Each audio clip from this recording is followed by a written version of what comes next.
The biology of health stress.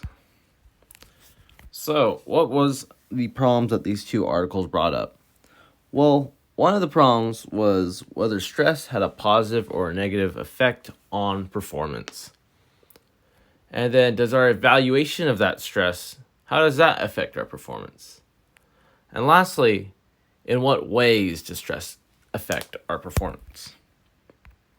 In the first article, Optimizing Stress Responses, we found out that stress helps. Didn't matter whether our mindset was challenged or threatened, just stress as itself would help. We also found out that mindset did matter. While stress was both useful for our cognitive and cardiovascular abilities, our mindset also affected that. Having a challenged mindset for that stress situation would help us perform better than feeling threatened by that stress. And then we found out some optimization through that. So a way to optimize this was to have that challenge mindset all the time with the stress. So the stress would be a natural, it would create a good benefit for your cardiovascular system and cognitive abilities, as well as having that challenge mindset would just increase that.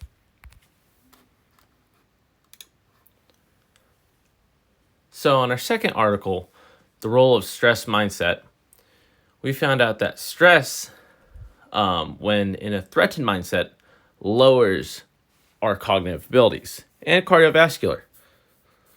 So it's a little bit different than the last article, but we found out in this one that it lowers our ability just by having that threatened mindset.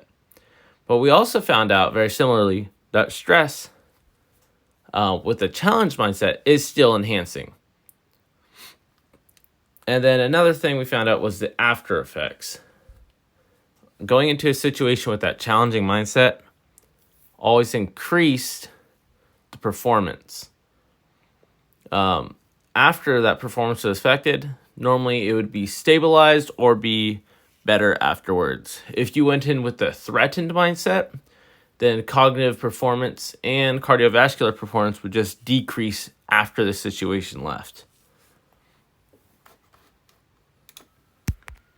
So, what are the differences and similarities? Well, we found out that mindset does matter. Having a positive mindset, a challenged mindset, significantly boosted our performance all around.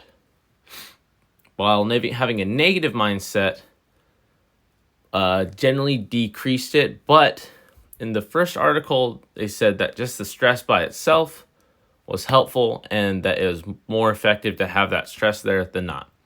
In the second article, they did say that having stress was bad, had a negative effect on performance. So, stress, was it helpful or not? I said the articles were a little conflicting there, but generally the stress would be helpful if you had that challenged mindset. And that comes to our third conclusion that both articles came, that you get a significant boost with the challenged mindset. And here's our citations.